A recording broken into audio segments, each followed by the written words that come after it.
This conference will now be recorded.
Good morning, everyone.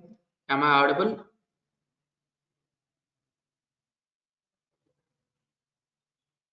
Shall we start the class?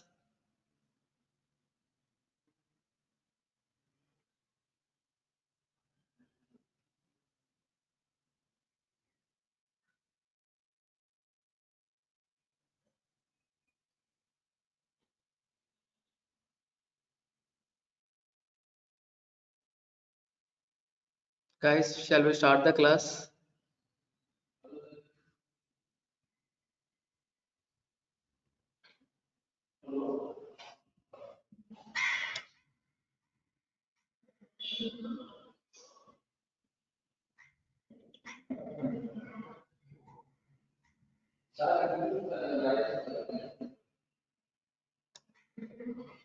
Okay.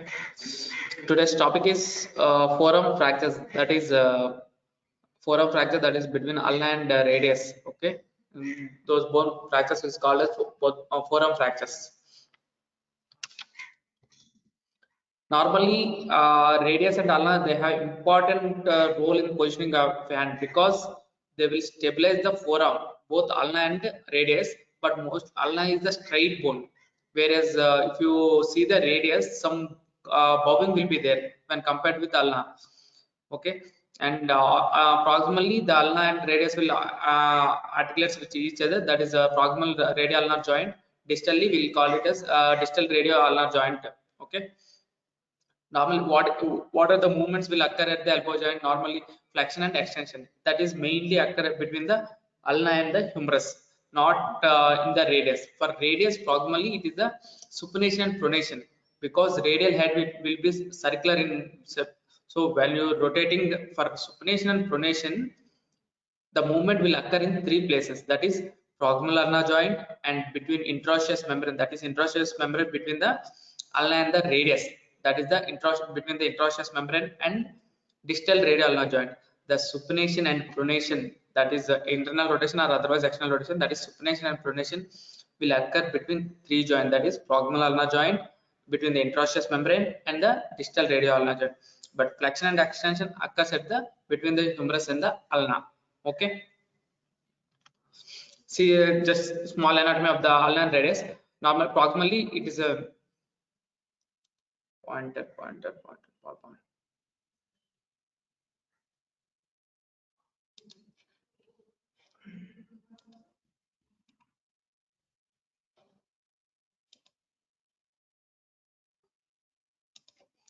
Proximally that is the ulnar joint, that is between the ulna and the radius. Normally ulna is situated medial side. For everyone, ulna is on medial side and radius is on lateral side. Okay, see ulna have different part, that is olecranon which is articulates with the humerus, and in front of the olecranon process that will be the ulnar styloid will be there, that is a small spike like structure. In laterally if you see this, that is the coronate process. Okay, humerus, distal humerus having olecranon fossa and coronate fossa. Anteriorly for distal humerus, coronate fossa will be there, so coronate process will articulate with the coronate fossa, whereas the olecranon process will articulate with the olecranon fossa, and radius will articulate with the ulna, not radius will articulate directly with the humerus. Okay, radius will articulate with the humerus, proximal humerus, and between the interosseous membrane will be there, and distal ulnar humeral joint will be there. See the bones. Ulna is a straight bone, whereas in radius that is it's like curved bone, it's not straight bone. Okay, and distally radius have some process, that is the one process will be there, that is radial styloid process will be there, and ulnar styloid process is there. Radial styloid process 1.1 centimeter higher than the ulnar styloid process. Just remember that point. Radial styloid process with 1.1 centimeter, around 11 mm, much more distal to the ulnar styloid. Because why it is important? If you any fracture occurs, if you want to fix the fractures, you have to see these parameters. What is that? Radial styloid process, that is radial styloid process 1.1 centimeter, that is around 11 mm distal to the ulnar styloid process.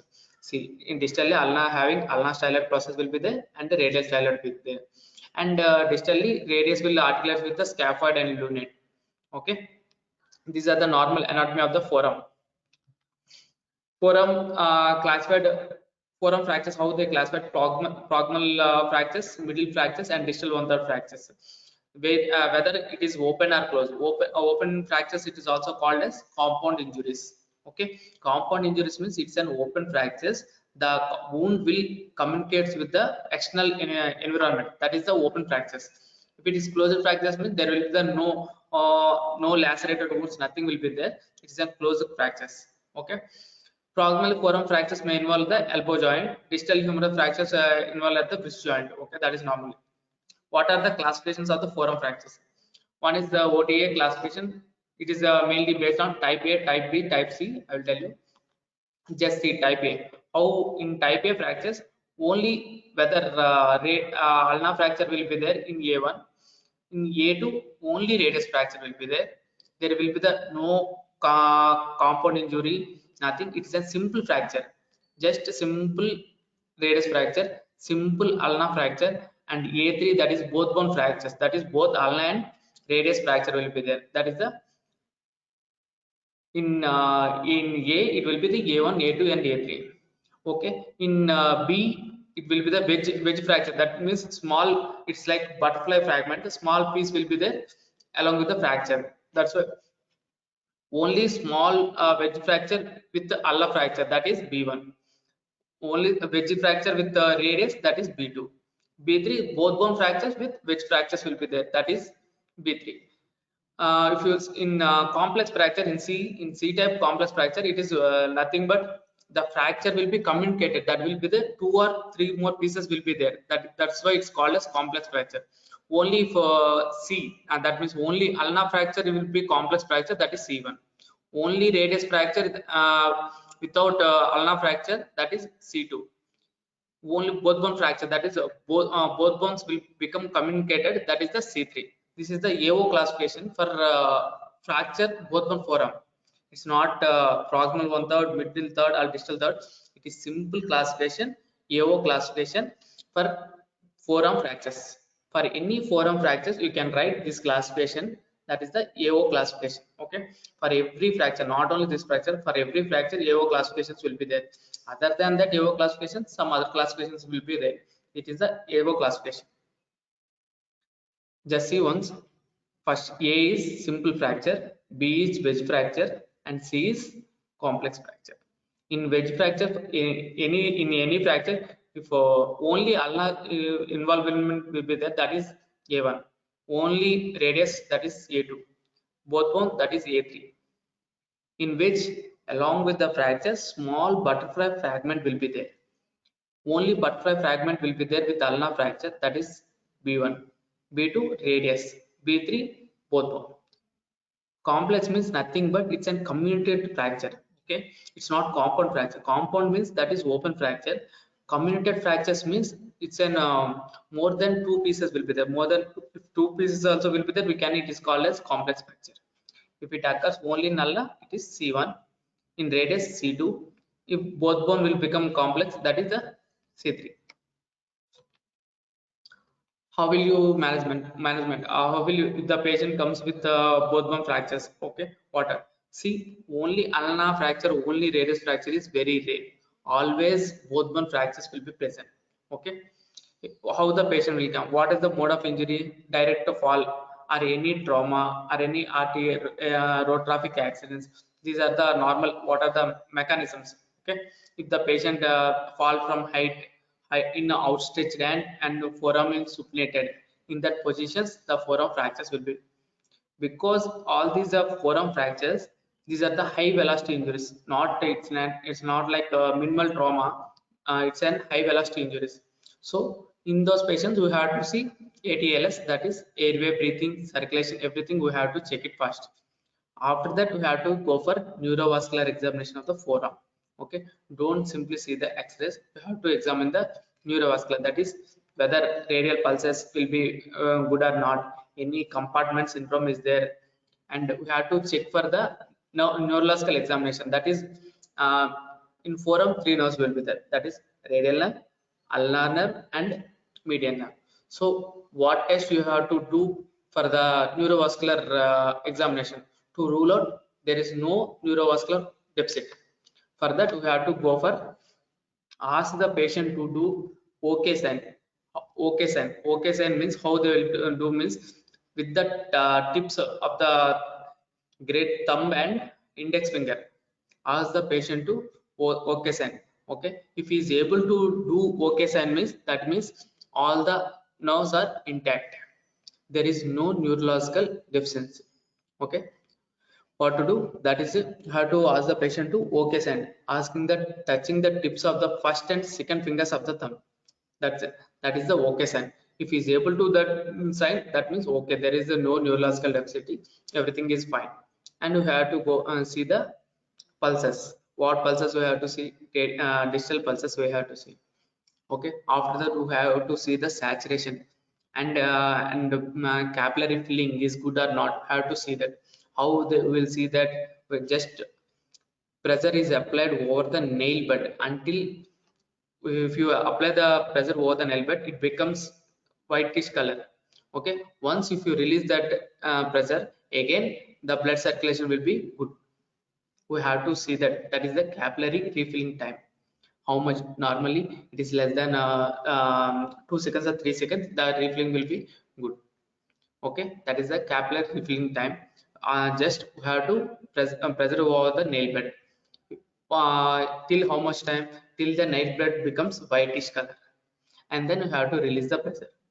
After releasing pressure within 2 to 3 seconds, it becomes normal. So that it means perfusion is good, blood perfusion is good, there is no vascular deficiency. Okay, and we have to, after that, what we have to do? We have to examine not only both one. If a patient will come to forearm fracture, no, don't overlook, just see the wrist joint and above elbow joint. For every fractures we have to go for one joint above and one joint below, because some fractures may become mislead. Okay, we have to for that only we have to examine the wrist joint and elbow joint. Okay, after that we have to give some splint, because the fracture, if the fracture will be there, there will be a lot of swelling and pain. So that we have to put a splint, that is plaster of paris. We have to put a splint to immobilize that joint, immobilize that fracture site. So that if you immobilize the fracture site, there will be the no um, no movement at the fracture site. If there is no movement at the fracture site, the pain will be decreased. So that we have to go for upper arm splints. We have to go for, after doing x-rays only we have to do. Okay, normally there will be the two fractures will be there. One is in forearm fracture there will be the two important fractures, that is, one is Montigia fracture, one is Galeazzi fracture. Okay, what is if you see the Galeazzi fracture, what is Galeazzi fracture? It is fracture distal third of the radius. Okay, fracture distal third of the radius and with subluxation of the DRUJ. DRUJ means distal radial ulnar joint subluxation. Okay, if DRUJ is present along with the distal one third of the radius. Montigia fracture, it is the proximal one third of the ulna. Okay, proximal one third of ulna, it is Montigia. If distal one third of radius, it is called Galeazzi fracture. Okay, not only fracture, along with the distal radial ulnar joint dislocation will be there. That is that Galeazzi fracture. It is also, Galeazzi fracture is also called as reverse of Montigia, because Montigia will occur at proximal and that too in ulna, whereas in Galeazzi it is occur at the distal one third of radius. Okay, that is the Montigia fracture. Mechanism of injury. What is the mechanism of caused by the all forearm fractures, knee humerus fracture, any supracondylar fracture? All these fractures occur due to the outstretched hand only. Okay, mechanism of injury commonly caused by a fallen extended pronated wrist. Okay, if you when he extended hand and pronated, in that position only Galeazzi fractures will be more common. Okay, Galeazzi fractures means distal one third of the radius along with the distal radial ulnar joint dislocation. Distal radial ulnar joint will be dislocated. Okay, that is the Galeazzi fracture. How the patient will come for pain, swelling, and deformity of the wrist and forearm will be there. Okay, any fractures, pain will be there, swelling will be there, deformity will be there. And if you examine the patient, tenderness, if you feel the mm, uh, if you feel the fracture site, there will be the tenderness and swelling will be there, and diffuse swelling will be there. Okay, what if any how the DRUJ will be corrected? I mean, Galeazzi fractures will be corrected. For Galeazzi fracture, it is also called as fracture of necessity. Okay, understand? Galeazzi fracture is also called as fracture of necessity, because we have to fix that fracture. Surely we have to fix that fracture. Galissi fracture distal 1/3 radius, we have to fix it. Otherwise, may lead to malunion and there will be the severe deformity will be there. So that we have to fix the Galissi fractures. Okay, how they fix it? Not only simply fixation of the radius, we have to fix the distal radial ulnar joint also, because distal radial ulnar joint subluxated or dislocation will be there. So that how we will do that? For distal radial ulnar, for radius fracture, we will go for any nailing. That means nail means intramedullary. We have to put a nail. Otherwise, plating.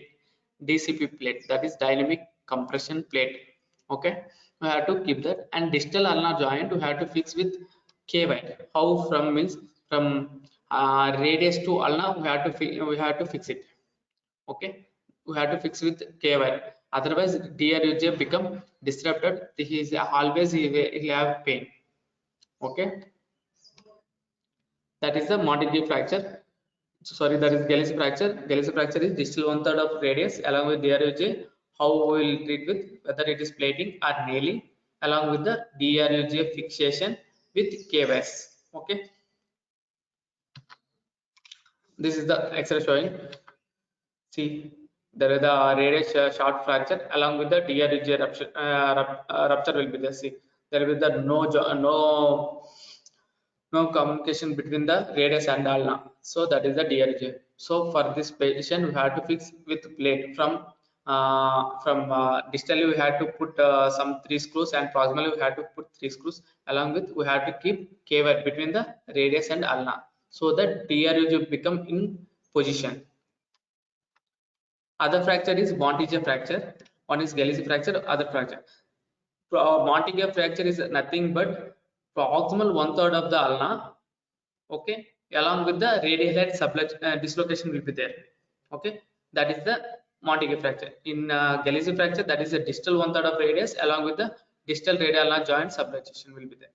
Whereas in Montague, proximal 1/3 of ulna and associated with radial head dislocation, in which 4 types will be there.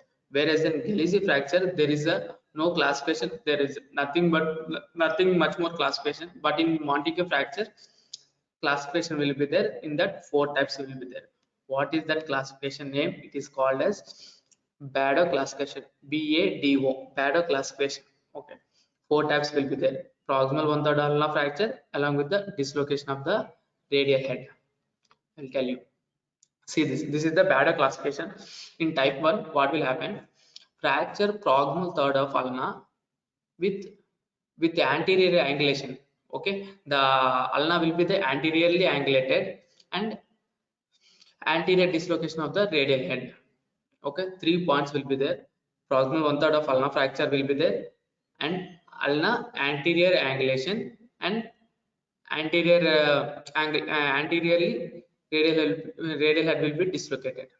Okay, in type 1, anterior angulation, proximal 1/3 of ulna and anterior dislocation of the radius. That is the type 1. Whereas in type 2, proximal 1/3 ulnar fracture, posteriorly angulated and posteriorly dislocated of the radius. Okay, for all fractures, proximal 1/3 ulnar fracture is common. Okay, if it is anteriorly angulated and anterior dislocation of the radial head, that is the type 1. If posteriorly angulated and posterior dislocation of the radial head, that is type 2. If it is lateral angulated and lateral dislocation of the radial head, that is the type 3. One is anterior, second one is posterior, and third one is lateral. Lateral angulation of the ulna and lateral dislocation of the radial head. In all these classification, proximal 1/3 ulna fracture is common. In type 4, both bone, that means proximal 1/3 of ulna fracture will be there and proximal 1/3 of radius fracture will be there. Okay, proximal 1/3 radius fracture will be there, and anteriorly dislocation of the radial head. Anterior dislocation of the radial head will be there. That is 4 types. Okay, this is the Bado classification. BADO, Bado classification of the Montague fractures. That is 4 types will be there. Okay, just see. Anterior radial head dislocation, out of which these 4 types, type 1 is the most common. 60% of people will come with type 1 only. Okay, Type 1 it is anterior radial head dislocation. That is the common. Type 2 fracture proximal ulna with posterior dislocation of the radial head. That is the type 2. Whereas in type 3 that is lateral dislocation of the radial head and angulated. Type 4 that is both bone fracture will be, that is both ulna and radius will be there. Okay, both in type 4 both bone fracture will be there along with the anteriorly angulated of the radial head. Okay, don't say simply it's proximal third fracture, so we have to say for say about the radial head also. In type 1 that anterior angulation and anterior dislocated. In type 2 posterior angulation and posterior dislocated of the radial head. In type 3 lateral angulation of the ulna and lateral dislocation of the radial head. That is type 3. Okay, in type 4 both, that is ulnar fracture will be there, radius fracture will be there, and anterior angulation of the radial head. That is the Montigia classification. That is the Bado classification. This is the Montigia. Whereas in Galeazzi that is reverse of the Montigia, that is distal 1/3 of radius along with the DRG rupture will be there. Presentation, how the patient, same as the Galeazzi fracture, that is acute severe pain will be there, swelling will be there, and deformity of the forearm will be there. And we have to look for neurological examination and vascular examination, and you ask the patient to go for OK sign, and we have to look for pulses and saturation. All these are common for any fracture of the forearms. Not only forearm, for any fracture you have to look all these things. Okay, for any fracture, after doing x-ray, what you have to go for, immobilize the fracture site. That is, if you put the POP one joint above and one joint below, you have to keep the immobilize the patient in splint, whether it is in a POP splint or any other methods of reductions. Okay, no problem. Just see, this is the most common type. After in all the after those four types will be there, no, in that bladder classification, type 1 is the most common. That is anterior proximal 1/3 of the ulnar fracture with anteriorly angulated and anteriorly dislocated of the radius. This is the most common type. Presentation, as I said, that is gross deformity will be there, pain will be there, swelling will be there, and we have to see for functions. That is any movements. Ask the patient to go for elbow and wrist movement. In fracture patients, they can't go for any movements, and we have to look for any open injuries. Open injuries mean any laceration, anything will be there. Open injury, nothing but compound injuries. Okay, and check for tense of the four compartments, because in forearm fractures compartment syndrome is the most common. Okay, what are the compartment syndrome, where are the most common means, for in forearm is the most common. Leg, that is the calf muscles in that region. Leg also more common for compartment syndrome. Okay, and hand, four, and that is in metacarpal region, that is the hand, that is the third most common, and foot also. These four are the most common for compartment syndromes. How will you see the compartment syndrome, whether patient will have compartment syndrome or not? Okay, uh, just don't say if the pulses are good there is a no compartment syndrome, because in compartment syndrome the pulses is good, the pulses will be there. Okay, what you have to check for compartment syndrome, ask the patient to extend the fingers. Okay, otherwise you have to do it passively, you have to extend the fingers. While extending the fingers, patient feels very much of pain. That means it's developing compartment syndrome. Okay, passive extension of the fingers leads to pain in forearm fractures. That is compartment syndrome. Okay, in compartment syndrome, the forearm will be swollen. The swelling will be much more tightly. The skin will become stretched and tightly. In that patient, we have to passively extend the fingers. If he is while extending the fingers, the patient feels pain. So it's called as compartment syndrome. Okay, in compartment, if anyone asks you how you rule out compartment syndrome, don't say vascular examination, because in compartment syndrome every patient's vascularity will be good. Okay, vascularity will be good in compartment syndrome. What you have to check as the passive extension of the fingers. Okay, normally the patient will keep the hand in like a bound position. It will be like this. Okay, if you passively extend the fingers, the patient feels pain. That is the compartment syndrome. And after that you have to go for vascular examination, whether radial pulses is good or not. And you have to check for a neurological examination, median ulnar nerve examination. You have to see whether all the nerves are intact or not. Okay, this is the pain with passive stretch of digits, that is called compartment syndrome. Okay, and if patient comes trauma with an injury to the forearm, what you will go for? X-rays, that is AP and lateral view. And through AP and anteroposterior view and lateral view of the forearm X-ray. And we'll go for external. If you need any external views, means that is oblique view. Not only through AP and lateral view, we can go for oblique view also.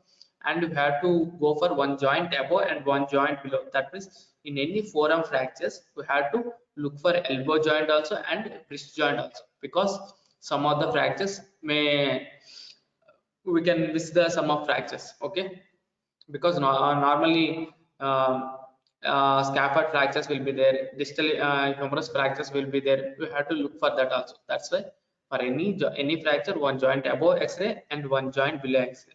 If you want to immobilize the fracture site, that with POP means we have to apply POP one joint above and one joint below, same as X-rays, one joint above and one joint below. Okay, but not only this, any fractures, if you go for one joint above and one joint. If any tibia fracture means you have to go for anteroposterior view of the tibia with the knee and ankle joint. Okay, in any forearm fractures we have to go for x-ray of the both one forearm with elbow and wrist joint, AP and lateral views. We have to go for one joint above and one joint below. Treatment wise, there will be the non-operative treatment will be there, operative treatment. Non-operative means that is casting. That is we have to functional brace. That is the casting. One joint above, we have to fix that. Functional brace means we have to leave the joint. Okay, we have to leave the joint and you have to apply the POP at the fracture site. Okay, that means what will happen? First, if any patient comes immediately, we have to immobilize one joint above and one joint below. After 2 to 3 weeks, we have to change that cast into functional brace. Functional brace means we should not involve the joint. That means elbow joint we should not involve, because elbow joint should be free. Then only the elbow movement, because 6 weeks we have to apply in same position. There will be the stiffness of the elbow joint. For that only, first 3 weeks one joint above and one joint below. After 3 weeks we have to change to functional brace. Functional brace means we have to free from the elbow joint. We have to apply at the fracture site only. So the elbow joint will become free. Then their movements will be slowly recovered. Okay. What is night stick fracture? Night stick fracture. Fracture distal one third of ulna. Okay. Fracture distal one third of ulna is called as night stick fracture. It is an nothing but if anybody wants to hit with any stick or any rod, suddenly we have to, what we'll do suddenly for that prevention, we have to keep our forearm in opposite to our face, so that exactly it will at the ulna only, the fracture will occur at the ulnar site only. Okay, that is the nightstick fracture. Nightstick fracture is the most common, that is distal one third of ulnar fracture will be there. Other than that, nothing, there will be the no DRUG rupture, there will be the no radial head dislocation, just is an ulnar shaft fracture. Okay, in these night stick fractures, if the fracture displacement is less than 50% and less than 10 degrees angulation, we can go for cast only, no need of surgical management. Okay, if the angulation will be more than 10 degrees and displacement will be more than 50% displacement, 50% displacement, the cortex between the fractures, the cortex will be there, no. If it is 50% will be intact, will be there, means we can go for conservative. If that more than 50%, we can go for surgical. Okay, in both bone fractures, both bone fractures will be the more common. Then isolated ulnar isolated, that means only single bone fracture will be the rare. Both bone fracture will be the more common because it is an forearm, it is a round like structure. Okay, a round like rigid structure, we can't break one bone without other bone. Okay, it is a ring like structure. We had that's why both bone fractures will be the more common other than the single bone fractures. Okay, open reduction means when we will go for open reduction, if any both bone fractures, okay, and any radial shaft fracture, otherwise said it no, it's a fracture necessity, Galeazzi fractures. In those fractures also we can go for open reduction. ORF means open reduction and internal fixation, whether it is plating or nailing. Open reduction and internal fixation. For any compound fractures, that is any compound fractures, better will go for external fixator only, not with plating or nailing. Okay. ORF with bone grafting means, because if any bone loss will be there, if a radial shaft fracture will be there, it is fully comminuted, there will be the bone loss. In those patients, we'll put the cancellous bone graft, where we have to take out the cancellous bone autograft means we have to take it from the anterior superior iliac spine. Okay, normally ASS will be the ASS will take everyone as anterior anticipatory, because in that cancellous bone will be the more. So we have to take that cancellous autograft, and we have to wherever the bone loss will be there, no, we have to keep it there, and we have to fix with plate. If you put that cancellous bone graft means what will happen means the union will be the more, other than, because in ulna single ulna bone fractures the non-union will be the more common. For that, to rule out the non-union fractures, we have to keep the cancellous autograft only. Okay, we have to take it from the anterior superior iliac spine. Okay, what other places we can take autograft? Anterior superior iliac spine and posterior superior iliac spine, tibial tuberosity, and from the sternum also we can take. Okay, these are all the common sites we can take the cancellous autograft. Most commonly everyone will take at the anterior superior iliac spine only. Okay.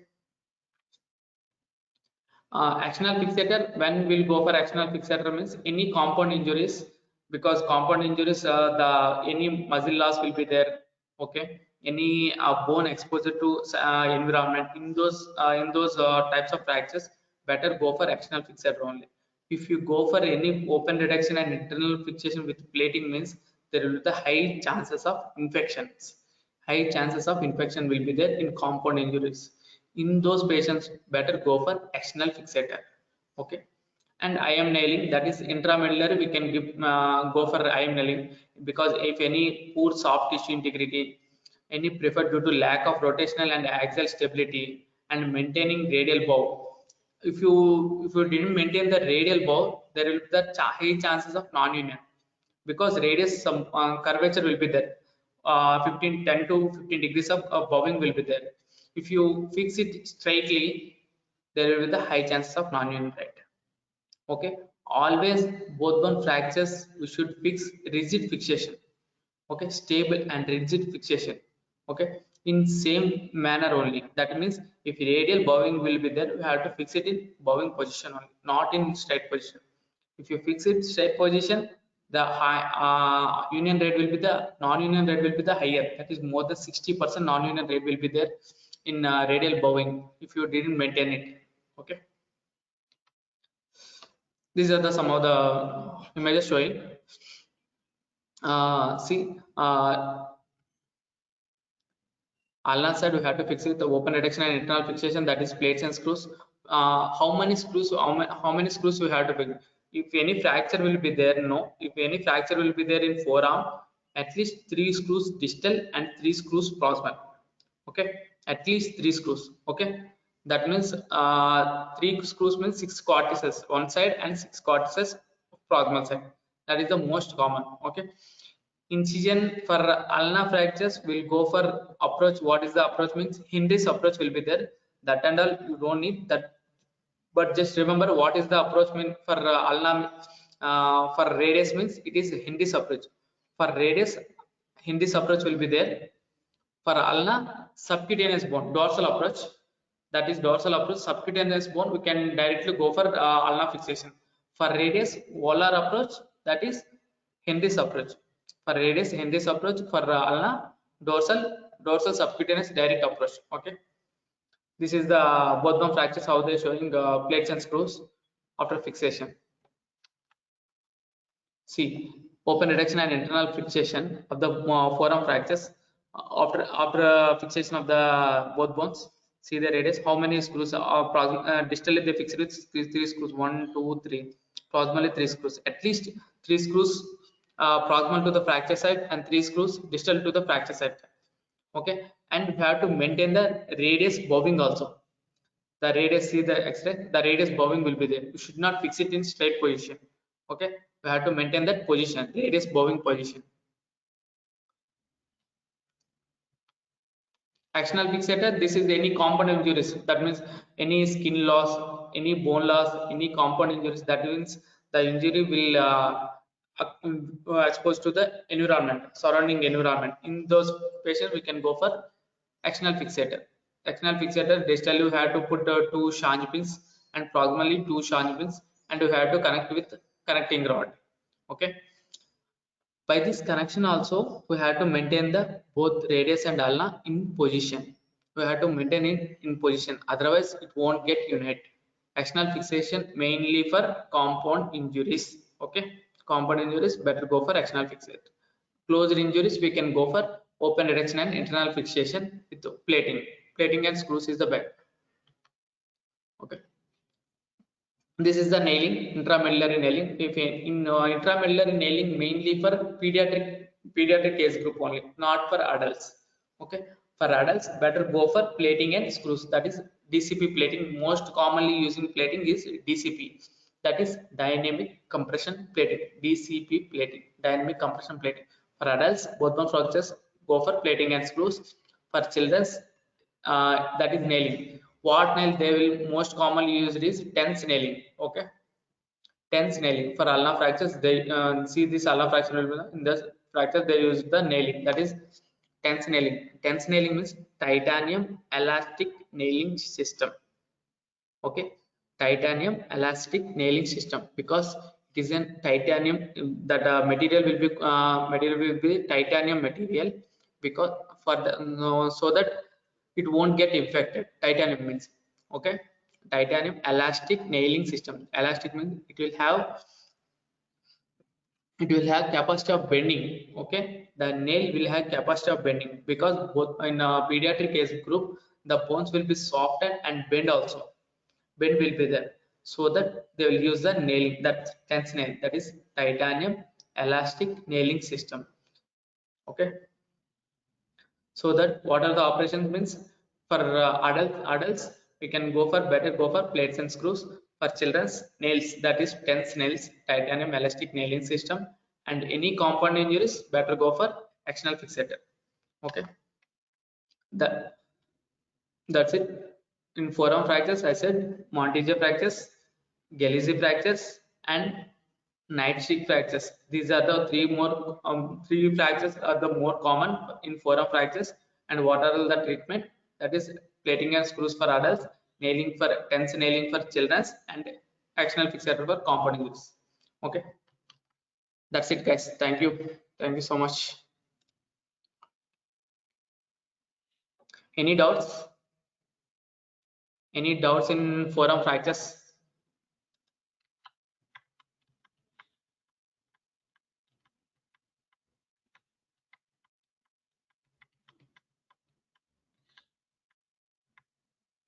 Guys, any doubts?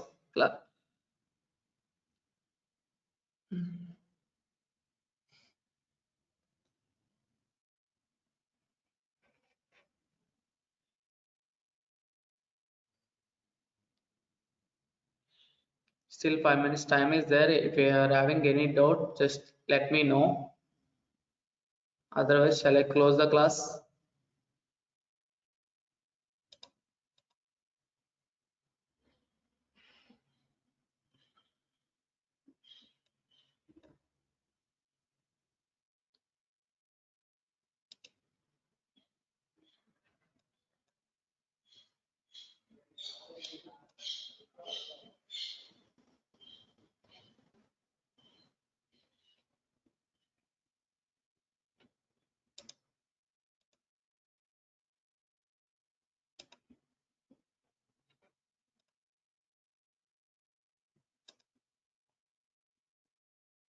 Okay, guys, thank you.